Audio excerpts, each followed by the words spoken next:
नमस्कार। SBT news में आपका स्वागत है। पेश 11 नवंबर शुक्रवार सुबह 6:15 राजस्थान की बड़ी खबरें। सीएम अशोक गहलोत ने गुजरात और हिमाचल प्रदेश में विधानसभा चुनाव के प्रचार के बीच राजस्थान में भी आगामी बजट के लिए तैयारियां शुरू कर दी है। बजट इस बार जल्द लाया जाएगा। मुख्यमंत्री अशोक गहलोत ने आगामी वित्त वर्ष के बजट के लिए आम जनता से भी सुझाव मांगे हैं। मुख्यमंत्री गहलोत ने गुरुवार को इसको लेकर ट्वीट जारी किया। इसमें गहलोत ने कहा कि आगामी वित्त वर्ष 2023-24 का बजट युवा वर्ग को समर्पित करने का निर्णय किया गया है। आम जनता अगले बजट को लेकर 31 दिसंबर तक अपना सुझाव भेज सकती है। पश्चिमी विक्षोभ सक्रिय होने से मौसम में बदलाव जारी है। राजधानी जयपुर में गुरुवार दोपहर बाद अचानक मौसम का मिजाज बदल गया। जयपुर के अधिकतर इलाकों में करीब 1 घंटे तक कहीं तेज तो कहीं हल्की बारिश हुई।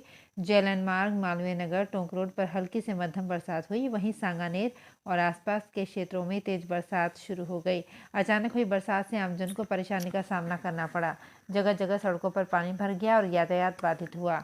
बारिश से तापमान में गिरावट दर्ज की गई है। बीते 24 घंटे में राजस्थान में कई जगहों पर कहीं तेज तो कहीं हल्की बारिश दर्ज की गई है। राजस्थान में सरदार शहर विधानसभा उपचुनाव के लिए अधिसूचना जारी हो गई है। उपचुनाव के नामांकन के पहले दिन निर्दलीय उम्मीदवार विजयपाल सिंह शिवराण का नामांकन हुआ है। उपचुनाव के लिए मतदान 5 दिसंबर को प्रातः 8 बजे से शाम के 5 बजे तक कराया जाएगा। इस बारे में मुख्य निर्वाचन अधिकारी प्रवीण गुप्ता ने बताया कि जारी अधिसूचना के अनुसार नाम निर्देशन करने की अंतिम तिथि 17 नवंबर है और इनकी जांच 18 नवंबर को कराई जाएगी। नाम वापस लेने की अंतिम तिथि 21 नवंबर है। गौरतलब है कि राज्य विधानसभा में सरदार शहर विधानसभा निर्वाचन क्षेत्र में निर्वाचित भंवरलाल शर्मा के 9 अक्टूबर 2022 को गुजर जाने के कारण रिक्त हुआ है। राजस्थान में पूर्व प्रधानमंत्री इंदिरा गांधी की जयंती पर 19 नवंबर से चेस इन स्कूल कार्यक्रम प्रारंभ होगा।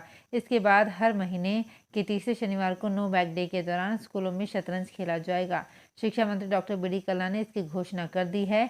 डॉक्टर कल्ला ने बताया कि देश में पहली बार राजस्थान में ये पहल होने जा रही है कि प्रदेश के 60,000 से अधिक स्कूलों में खेल ग्रांट से चेस बोर्ड, अन्य आवश्यक सामग्री खरीदी जाएगी और बच्चों को शतरंज में पारंगत किया जाएगा। राजस्थान रोडवेज कर्मचारी 24 नवंबर को एक दिन की हड़ताल पर जा रहे हैं। इस संबंध में 14 दिन पूर्व दिया जाने वाला नोटिस संयुक्त मोर्चा ने रोडवेज प्रबंधन को सौंप दिया है, जिसमें बताया गया है कि रोडवेज के सभी कर्मचारी 24 घंटे की हड़ताल पर रहेंगे।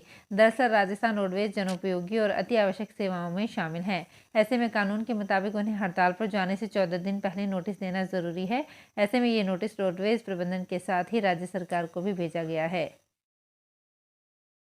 जयपुर शहर में जलमहल की पाल पर शनिवार और रविवार को नाइट मार्केट सजेगा। इसे लेकर हेरिटेज नगर निगम ने तैयारी शुरू कर दी है। नाइट मार्केट में व्यवस्थाएं संभालने के लिए अफसरों की जिम्मेदारी तय कर दी गई है। ट्रायल के बाद अब नाइट मार्केट लगाया जा रहा है। इसमें करीब 150 से अधिक स्टॉल्स लगाई जाएंगी, जहां राजस्थानी परिधान के अलावा हैंडीक्राफ्ट के आइटम, ज्वेलरी, मीनाकारी के आइटम सहित अन्य उत्पाद लोगों को खरीदारी के लिए मिलेंगे। राजस्थान में सवाई माधोपुर के रणथंभौर की तर्ज पर अब जल्द ही राष्ट्रीय चंबल घड़ियाल अभयारण्य के टिकट भी जल्द ही ऑनलाइन कर दिए जाएंगे। इस संबंध में वन विभाग के पीसीसीएफ अरिंदम तोमर की ओर से निर्देश जारी किए गए हैं। पीसीसीएफ ने वन अधिकारियों को 14 नवंबर तक राष्ट्रीय चंबल घड़ियाल अभयारण्य की टिकट प्रणाली को ऑनलाइन करने के निर्देश दिए हैं। वर्तमान में चंबल अभयारण्य में टिकटों का वितरण ऑफलाइन किया जा रहा है। गौरतलब है कि गत दिनों वन विभाग के पीसीसीएफ रणथंभौर दौरे पर आए थे। वर्तमान में वन विभाग की ओर से राष्ट्रीय चंबल घड़ियाल अभयारण्य में पर्यटकों की बोटिंग की सुविधा मुहैया कराई जा रही है। चंबल अभयारण्य में बोटिंग के लिए वर्तमान में भारतीय पर्यटकों को 545 रुपये प्रति पर्यटक और विदेशी पर्यटकों को 945 रुपये प्रति पर्यटक शुल्क देना पड़ रहा है। राजधानी जयपुर के विकास के लिए राज्य सरकार ने 2 नगर निगम बनाए। दोनों नगर निगमों के 2 साल 10 नवंबर को पूरे हुए, लेकिन 2 साल की इस सालगिरह पर अजब घटनाक्रम हुआ। हेरिटेज नगर निगम में जहां पार्षद रात भर से धरने पर बैठे हुए हैं, पार्षदों ने निगम मुख्यालय में रात गुजारी। भोजन के लिए रात को सड़क पर ही पंगत लगाई। वहीं जयपुर ग्रेटर नगर निगम महापौर के उपचुनाव हुए, लेकिन अचानक बीच में ट्विस्ट आ गया। मतदान पूरा होने के बाद मतगणना शुरू हुई कि राज्य निर्वाचन आयोग ने मेयर चुनाव की प्रक्रिया पर रोक लगा दी है।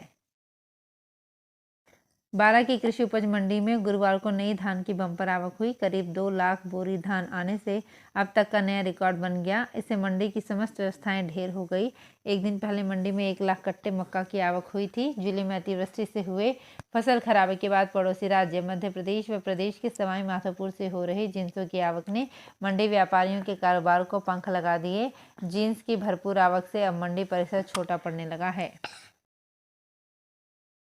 धौलपुर में शिक्षा विभाग ने आधार व जन आधार को विद्यार्थियों के स्कूल रिकॉर्ड से मिलान करने के लिए अनिवार्य कर दिया है, लेकिन इन दिनों सूचना प्रौद्योगिकी विभाग का पोर्टल नहीं चलने से विद्यार्थियों सहित आम लोगों को खासी परेशानी का सामना करना पड़ रहा है। गांव के सरकारी स्कूलों में पढ़ने वाले अधिकतर बच्चे मजदूर व किसान परिवार से हैं। मजदूर 2 वक्त की रोटी के लिए मजदूरी कर रहा है और किसान खेती के कार्य में व्यस्त है। बड़ी संख्या में गाँव में ई मित्र की व्यवस्था नहीं है। आधार व जन आधार से जुड़े सभी काम ई मित्र पर कराने के लिए शहर आना पड़ता है। ऐसे में बच्चों को शहर तक ले जाने को लेकर परेशानी बनी हुई है।